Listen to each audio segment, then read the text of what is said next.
তখন ওই টাকার থলিয়া ধইরা দোকানদারের হাতে দিয়ে দিতেন, ভাই আপনি টাকাটা বুঝে নেন।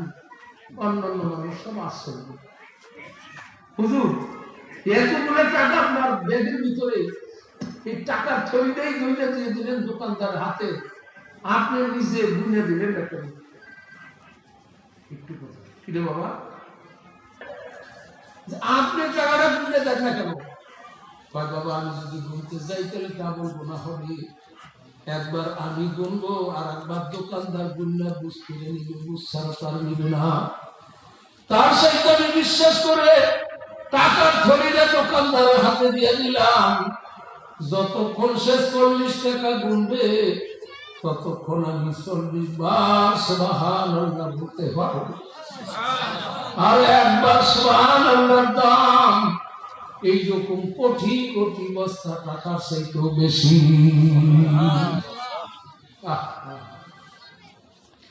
অতএব বাবারা, পরে কথা বলি।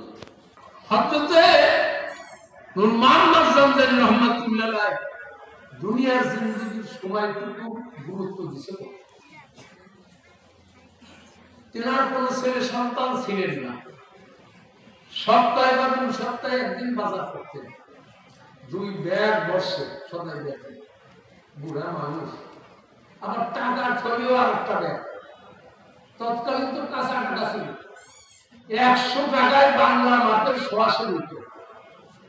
যদি 1000 হয় তাহলে 12.5 হয়ে যায়।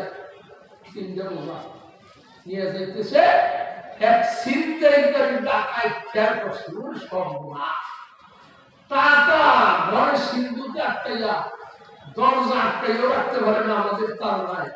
আর এই টাকা গুলা ঝুলিয়ে দিতে আসে, পিছনে লাগছে। যাইতে যাইতে বাসার কাছে গিয়ে যখন চিপা করতে ঢুকছে, ছিনতাইকারী ডাকাই টাকা থলিয়া লইয়ে দিয়েছিল। হুজুরে যখন এক নজর দেখছে বুঝতে পারলেন ও ছিনতাইকারী ডাকাই। একটু মুস্কি হাসি দিয়া বাকি 2টা ব্যাগ সদাই ব্যাগ নিয়ে রওনা করছে। এক যুবক ছেলেকে, হুজুর আপনি কামটা করবেন? কি কাম করছি? আপনার টাকা ঠকিয়ে নিয়ে গেল, আপনি একটা আওয়াজ দেবেন, চিৎকার দিবেন, মহল্লার থেকে লোকজন আসছে, আপনার ইচ্ছা করে ধরবে, মারবে, পিঠে আপনার টাকা ধরেও পাইতে, ওর বিচার দেওয়া ঠিক মতো হুজুর কয়, বাবা রে যতক্ষণ এই ভেজাল করবো ততক্ষণ সুবহানাল্লাহ জিকির করব। একবার সুবহানাল্লাহর দাম এইরকম কোটি কোটি বস্তা টাকা চাইতেও বেশি। মানে বুঝলেন, দুনিয়ার জিন্দেগি সময়ের গুরুত্বটা বেশি। কেমন এই 2টা ব্যাগ 2টা লইয়া গেছে সুরায় কিসে দৌড়, একটু যাওয়ার পরে এক কলেজ সঙ্গে টাচ করে লাগছে কপাল ফাইতে দরদরে রক্তে ঢুকতেছে। ডান বাম দিকে ওয়াল ফেলাই আমার দিছে দৌড়, আবার লাগছে। এমনি ওয়াল দেখে না, কিন্তু দৌড় দেরি না, যেদিকে যায় সেদিকে না। সোরার ভিতরে অনুভূতি আসে, নাক ভেঙে গেছে, দাঁত ভাঙছে, কপাল ভাঙছে। সোরার ভিতরে অনুভূতি আসছে, আরে আমি কার টাকা নিয়ে দৌড় দিছি, এই যে জওয়ানা টুটু। আল্লাহর ওলিদের কেরামত সত্য, কেরামতুল আউলিয়াই হাক্কুন। বুঝলেন? আমার উস্তাদ আল্লামা শামসুল হক রহমাতুল্লাহ গাওয়ারডাঙ্গা গোপালগঞ্জ বঙ্গবন্ধুর বাড়ি পাশে বাড়ি, সেই মাদ্রাসা আমি পড়ালেখা করছি। তিনি লালবাগ মাদ্রাসার প্রিন্সিপাল ছিলেন, প্রতিষ্ঠাতা ছিলেন। লালবাগ, বড়কাট্টা, ফরিদাবাদ, গোহারডাঙ্গা মাদ্রাসা, এই 4টা মাদ্রাসার সঙ্গে পরিচালনা করতেন। তো ওনার বাড়ি তো ছিলেন ওই গোহারডাঙ্গা হুজুরের বাড়ির পাশেই মাদ্রাসা। 1 মাস পর 2-3 মাস পর যাইতেন, একদিন বুখারী শরীফের ঘন্টায় বসতেন। যেখানে বুখারী শরীফ পড়াইতেন সেই জায়গাটা এখনো ঠিক ওই জায়গায় আছে। অন্য সাহেবরা এখানে বসে পড়ায়। তো তিনি এই জোহরের নামাজের পরে বিশেষ করে ঘোষণা দিতে যে হুজুর আসছে কিছু নসিহত করবে। প্রায় 2-2.5 হাজার ছাত্র 40-42 জন উস্তাদ সব বসছে, হুজুরে বসলেন, এই আয়াতখানা বেশি করতেন। আয়াতের শুরুতেই ধমকি দিশা, হুঁশিয়ারি বাণী, আলা ইন্না আউলিয়া আল্লাহি লা খাউফুন আলাইহিম ওয়া লা হুম ইয়াহজানুন আল্লাযীনা আমানু ওয়া কানু ইয়াত্তাকুন। আয়াতের শুরুতেই ধমকি দিছে, সাবধান, আমার ওলি যারা, আমার দোস্ত যারা, তাদের সঙ্গে আসার ব্যবহার করবো সাবধানে। আমি মৌলাই নিজে কুদরতি হাত দ্বারা করতে সক্ষম, এই জন্য তাদেরকে সুসংবাদ দিয়েছি, দুনিয়াতে কোনো ভয় নাই, আখিরাতের জিন্দেগির জন্য কোনো চিন্তা নাই। তিনি উদাহরণ দিয়ে বলতেন, বাবা, যদি হাতির গায়ে কেউ ঢিলা লাগায়, পাথর লাগায়, সর্কির চেহারাকে যদি কম দেয়, সর্কির পার হাতির চামড়া ভেদ করে ঢুকে না। এই জন্য হাতি শুয়ে থাকলে লড়াচড়া দেয় না। কিন্তু হাতির পাশে যদি হাতির বাচ্চা থাকে, ওই বাচ্চার গায়ে যদি কেউ একটু ধুলাও লাগায়, তাই আর বিস্তার না। 7 মাইল দৌড়িয়ে দিয়েও ভব সুরদা পিছাই পেছাই আশ্রয় পিটিয়ে মারবে। তিনি বুঝাইতেন, বাবার রে, আল্লাহর নাফরমান মানুষ যতই করুক, দুনিয়াতে কিন্তু আল্লাহ ধরে না। কিন্তু কত শরীকি, কত বেজাতি, কত বেনামাজি, কত জেনা বিচার করতেছে, এই জন্য কিন্তু আল্লাহ ধরে না। কিন্তু আল্লাহর ওলিদের সঙ্গে যদি একটু বেয়াদবি করো, তাইলে কিন্তু আর আল্লাহ রেহাই দিবে না, সাথে সাথে দিবে। সূরা বুঝতে পারছে, আরে আমি কার সঙ্গে বেয়াদবি করছি? এই যে জমানার কুতুব, আল্লাহর ওলি, এদিক ওদিক তাকায়, হুজুরে দেখে না, হুজুরের বার মুসিবে না, মাছ চাইব, টাকা ফেরত দিব কেমন? চোরাই বড় সালাদ, বেশি শিক্ষা। ও ভাইরা, ও ভাইরা, কে কোথায় আসো গো? এই যে দেখো, একটা লোক আমাকে বান্দা পিটাইতেছে, আমার কপাল মাথা ফাটাই ফেলাইলো, আমার বাসা। লোকজন চতুর্দিক থেকে লাঠি ফোটা নিয়ে আসছে, দেখে ঠিকই রক্তাক্ত, কপাল ফাটা, মাথা ফাটা, কিন্তু কর্ণকে সবাই এদিকে হুজুরে এই সবাই ব্যাগের ব্যাগ দিকে নিয়ে কেবল বাসায় গিয়ে বসছে, আর রাস্তাতে মানুষ চিল্লা হল্লা করে, একদম যায়, ধরো ধরো ধরো। হুজুরে বুঝে নাই যে কি হয়েছে, দরজা খুললে কেবল রাস্তায় বাহির হয়েছে, আর সবাই ওই যে সবার পিছনে ওই হুজুরে বসে কাল, সবাই তো উঠে রাইতে গেছে, ওরে আরম্ভ কি কত বড় আল্লাহ বাবা বুজুর্গ মানুষ, একই তোর কখন মাথা ফাটাইতে গেছে। সূরা কাদের বলে, ভাইরা, ঘটনা তা না, আমি এখান থেকে হুজুরের হাতের থেকে টাকার থলিটা ছিনতাই করে নিয়ে দৌড় দিছিলাম, এখন যেদিকে যাই সেদিকে আঘাত পাই।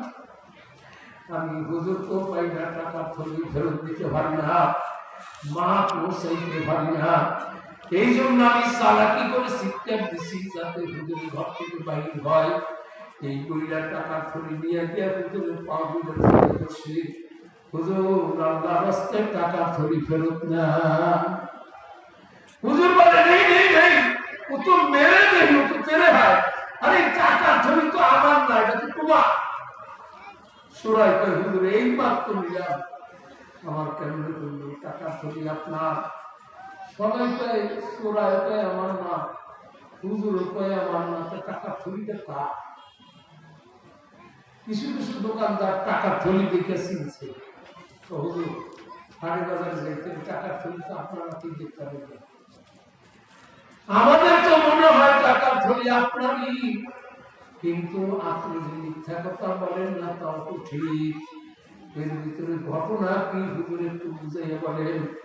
হুজুর বলে, বাবা, টাকার থলি ঠিকই ছিল আমার, এখান থেকে যখন ওই টাকার থলিটা ছিনতাই করে নিয়ে দৌড় দিল, আমি ওর দিকে এক নজর করে যখন বুঝতে পারলাম ও ছিনতাইকারী ডাকাত, মনে মনে খেয়াল করলাম, মাহবুব গো, ও তো কালকে আমাকে আমার এই টাকার থলির জন্য জাহান্নামে জ্বলবে, আর আমার টাকার জন্য একটা মানুষ জাহান্নামে জ্বলুক তা আমি চাই না।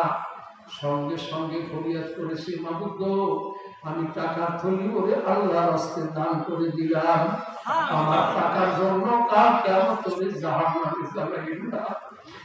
যেই টাকার থলি আমি মনে মনে দান করে দিলাম, এখন প্রকাশ্যে যদি হাজারো বলে আমার, আমি আমার স্বীকার করতে রাজি না। সূরা তাওবারে ফিরে আল্লাহ রাস্তা আমাকে তওবা করে দেন। হুজুর তওবা করে এসে বলে, হুজুর আল্লাহ রাস্তা আমাকে মুরিদ করে দেন, বায়াত করে দেন। হুজুরের বায়াত করিয়া দিছে।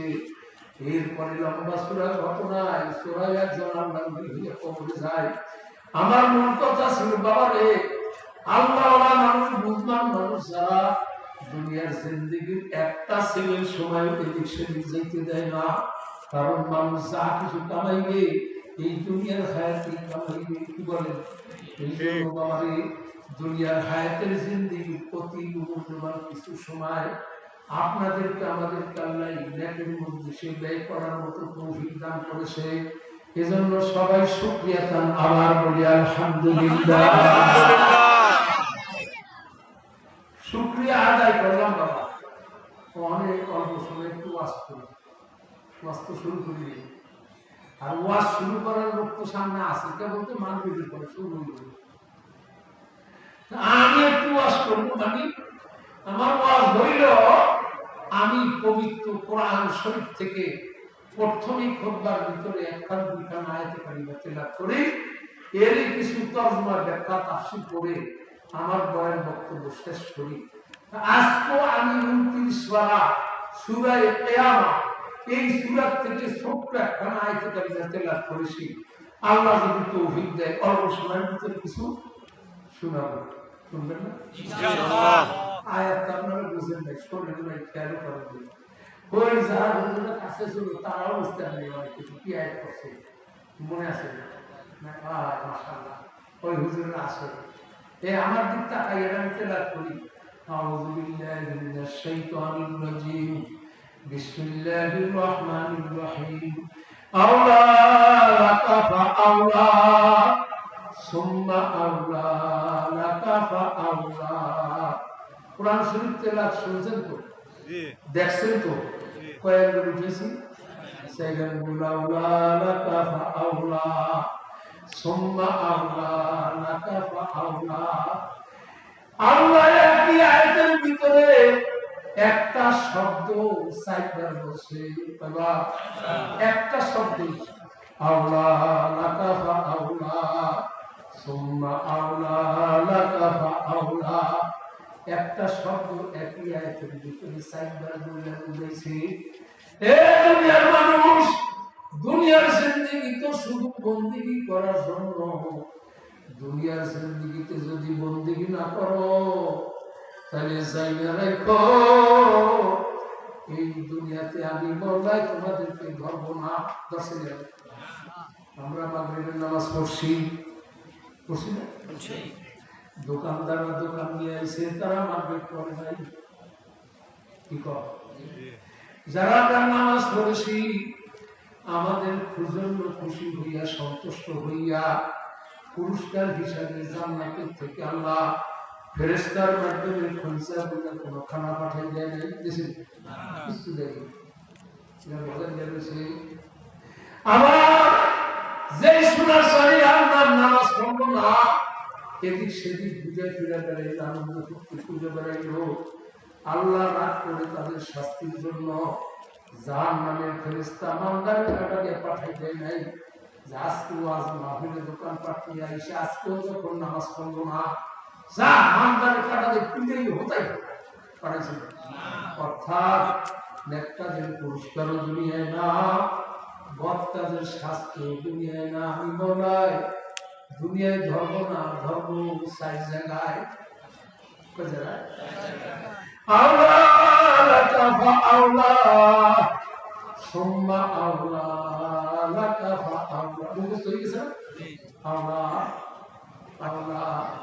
আরে হুজুরে আওলা বাস করছে, আওলা মানে ধরা খাইবা, ধরা খাইবা, ধরা খাইবা, ধরা খাইবা, সর্বনাশ ধ্বংস হালাকি হবে 4 জায়গায়। বাবা একটা মিসাল দিন বাবা, একটা মানুষ 10টা মারার কাছে আসামি মনে করেন, কিন্তু জীবনে কোনোদিন কোর্টে সারেন্ডার করে নাই, তখন তার নাম পড়ে ফেব্রুয়ারি আসামি বা চিহ্নিত সন্ত্রাসী। সরকার পুলিশ সেই দিকে অনেক কিছু লাগায় গ্রেপ্তারের জন্য, তারপর যখন করতে পারে না তখন লাগায় বিশেষ বাহিনী।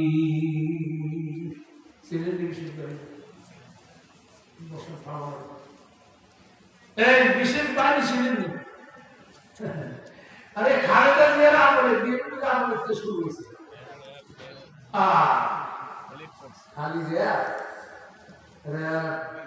সিকা, পুলিশ, বিডিআর, কোবরা, প্রয়োজনে সেনাবাহিনী, এই 6টা বাহিনী মিলে একটা বাহিনী করছে, তার নাম হল বিশেষ বাহিনী, সন্ত্রাস দমনের জন্য।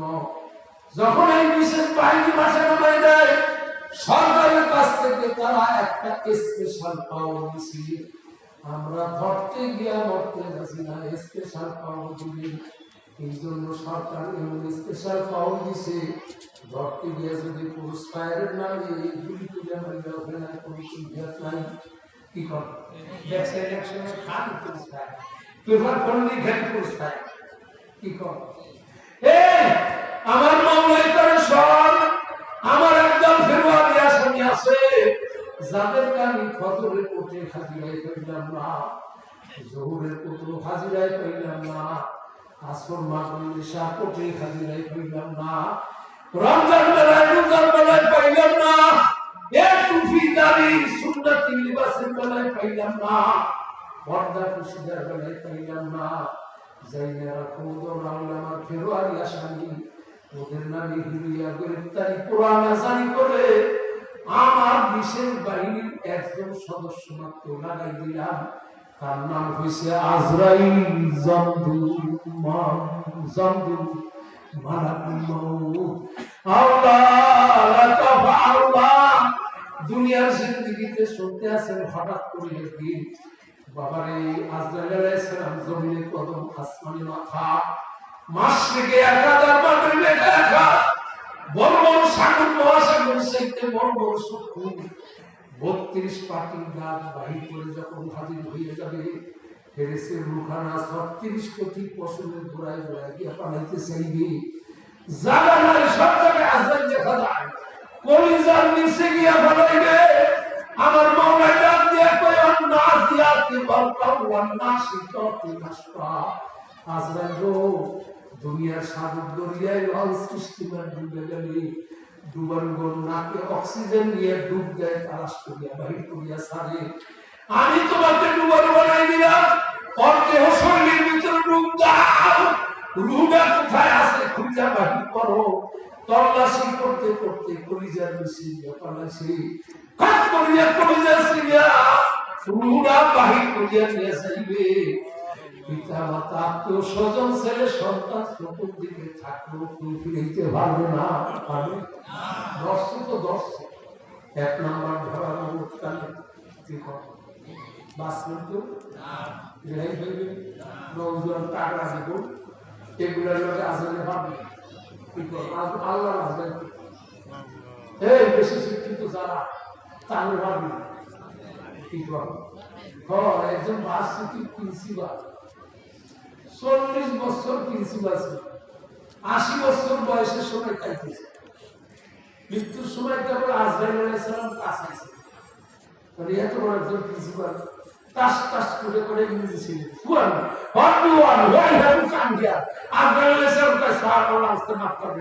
আমি ইংরেজি জানি না স্যার, আপনার ভূমিকা খরচ করবেন, এই কয়ে আজরাইল থেকে জীবিত।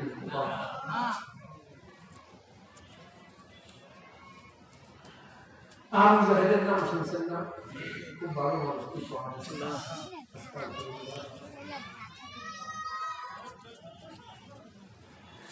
সারা জীবন ভর দুশ্মনী করছে, শত্রুতা করছে, কোরআন তো মানি। একদিন হাসতে হাসতে আল্লাহর নবীর কাছে বসে, মুহাম্মদ গো, তোমার আল্লাহর কালাম, তোমার আল্লাহর কালামের বাণী আমি বিশ্বাস করলাম। আপনি বিশ্বাস করছেন? কোন একটা শুনলে বিশ্বাস হয়ে গেল। আল্লাহ কইছে আলাইহা তিসআতা আশার, জাহান্নামের আযাবের ফেরেশতা দলের লিডার হবে 19 জন ফেরেশতা। কয়জন? আল্লাহ কোরআনের কথা কি কইছে? আল্লাহ দলের লিডার হবে 19 জন ফেরেশতাদের পথে তো আল্লাহ আযাবের ফেরেশতা 19 জন পাইছি। মুহাম্মদ তোমার আল্লাহ সালাম পত্র 19 জন। সাহাবাদের 10 জন দুইটা ডান হাতের কবরে নিচে দিব, আর 9 জন দিব বাম হাতের কবরে নিচে। একটা চিন্তা বর্তা পারি না। তোমার আল্লাহ যাবে খালি আমার কি করবে? কি চিন্তা করে চোখের পানি পড়ে মানুষ, চোখের পানি পড়ে নবী। আমার মাওলাই করে আযারনি ওয়াল মুকাদ্দিবিনা উলিন নামাতি ওয়া মাহফিলহুম কলিলা। নবী চিন্তা করেন না আমাদের মতো মানুষের কোন সাইয়া দান কয়েকদিনের জন্য। যখন বদর যুদ্ধ শুরু হইল, নবীর সঙ্গে 311 জন সাহাবা সৈন্য গিয়ে আল্লাহর নবী রওনা করছে মদিনার দিকে। বাবারে এই বদরের দিকে। মদিনার ভিতরে একজন ভাগ্যবতী মহিলা, কি ভাগ্যবতী সুখভালা একজন মহিলা, তার নাম হযরত আফরা রাদিয়াল্লাহু তাআলা আনহা। তাকে আল্লাহ 7 জন ছেলে সন্তান দিয়েছেন। কয়জন? 7 জন মুসলমান। আল্লাহর নবী মদিনায় হিজরত করে আসার আগে মুসলমান হয়ে গেছে। মাও মুসলমান, আর স্বামীও মুসলমান, বাবাও মুসলমান, সব মুসলমান। বদর যুদ্ধের সময় এই 7 ভাই 5 ভাই আল্লাহর নবীর সঙ্গে গেছে। নবী দুইজন ফিরে এসে রেখে গেছে। ছোট ছোট 2 ভাই, এক ভাই বয়স 13 বছর, এক ভাই বয়স 11 বছর। বড় যে 13 বছর, তার নাম হযরত মাস রাদিয়াল্লাহু তাআলা আনহু। আর ছোট যে 11 বছর, তার নাম হযরত মাওয়াজ রাদিয়াল্লাহু তাআলা আনহু। 2 ভাই কয়মা, এখন তো বলে কয়মা, 5 ভাই যখন ছুটে গেছে আমরা চাইতে লাগতো।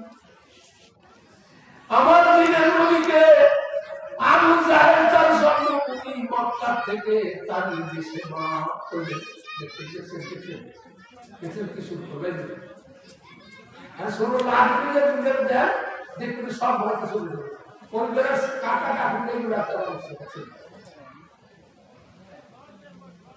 কিন্তু কাপড় মতো তবে একটা ডাক দিলে বেশি আনবে।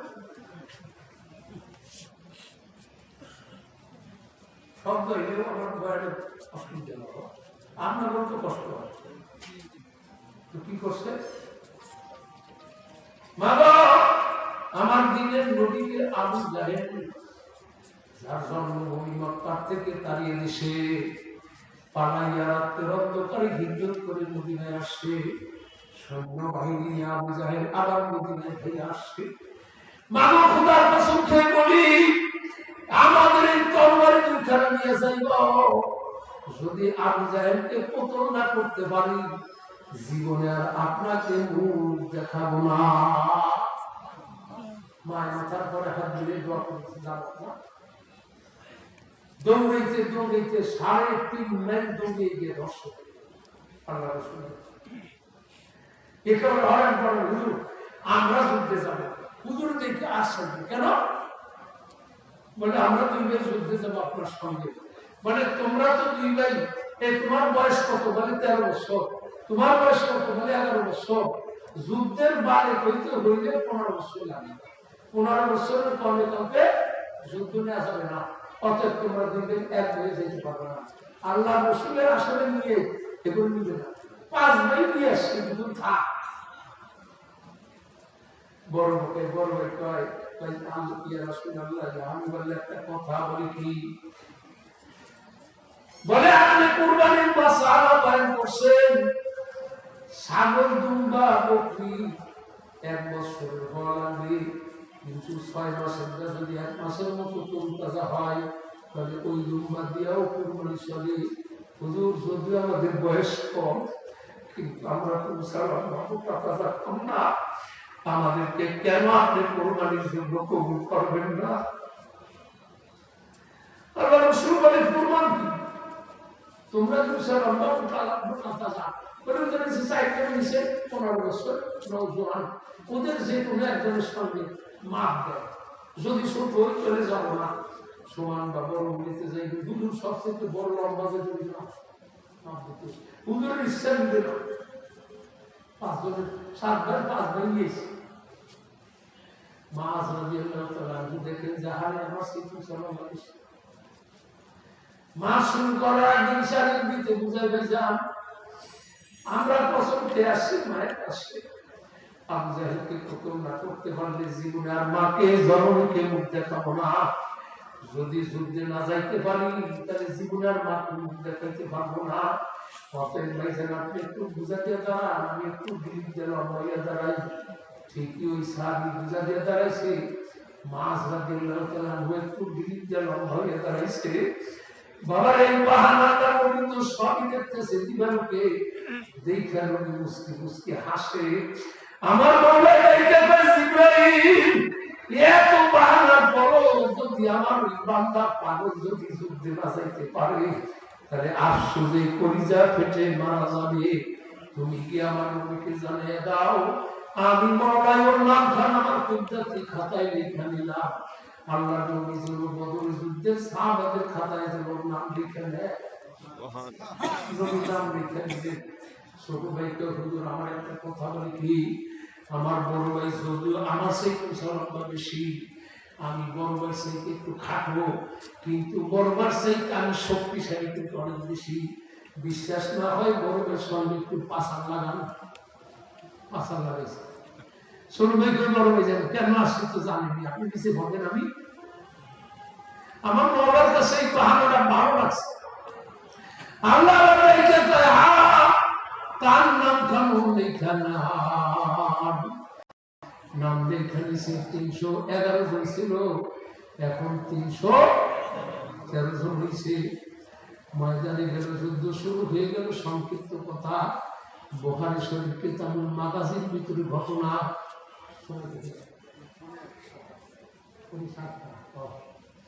এই কিতাব বুখারী শরীফের ভিতরে কিতাবুল মাগাজির ভিতরে ঘটনা আব্দুর রহমান ইবনে আওফ রাদিয়াল্লাহু তাআলা বলে যখন যুদ্ধ শুরু হয়ে গেছে আমার দুই পাশে কোনো নওজোয়ান নাই দুই পাশে দুইটাই না আমার শেষ ডাইন পাশে এক ভাই বাম পাশে এক ভাই তরবারি নিয়ে তাওয়াইতেছে কাদের সংখ্যা বেশি মুসলমানের সংখ্যা তারা 1000 প্রায় আর মুসলমান 313 জন ওরা এই সুতুর দিকে দেখে কাভের আর কাভের কিন্তু দুই পাশে দুইজন ছোট্ট ছোট্ট বাচ্চা অন্য কোনো সাহায্যকারী নাই মনে মনে একটু ভয় পাইতেছিলাম আব্দুর রহমান ইবনে আওফ রাদিয়াল্লাহু তাআলা বলে চেনেননি 10 জন সাহাবা বলছে এরা জান্নাতি তার ভিতরে একজন আব্দুর রহমান ইবনে আওফ রাদিয়াল্লাহু তাআলা সে বলে একটু ভয় পাইতেছিলাম হারে যদি দুই দিক থেকে কাফেররা আক্রমণ করে আমাকে সাহায্য করার মতো কোনো লোক নাই ইতিমধ্যেই দুই ভাই দুই দিক থেকে এসে কান ধরে ধরছে চাচা যান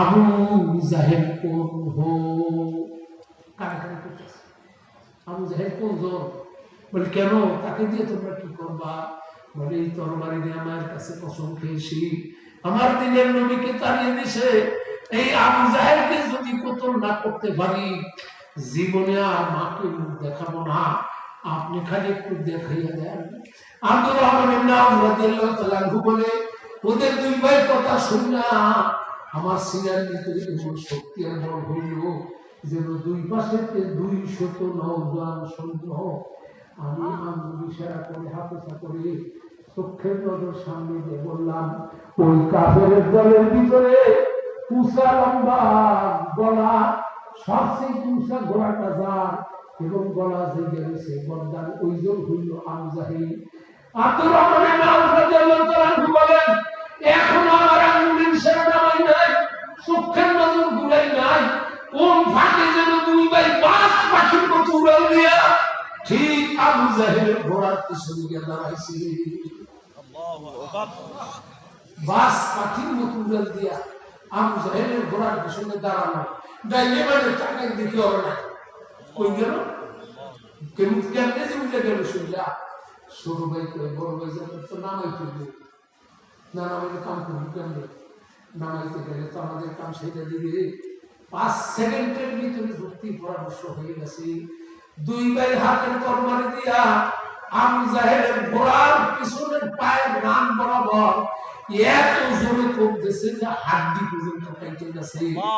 ঘোড়া বেস্তুর খাইয়া পিছনে পড়িয়া গেছে, সামনের পাও উষা পিছনের পাও নিশা।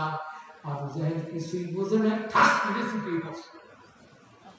ছোট ভাইকে বড় ভাই যান, এই দুইখানা হাত দিয়া 19 জন ফেরেশতা বক্তা বানাইতে চাইছে, অতএব হাত দুইখানারে আগে কাটি।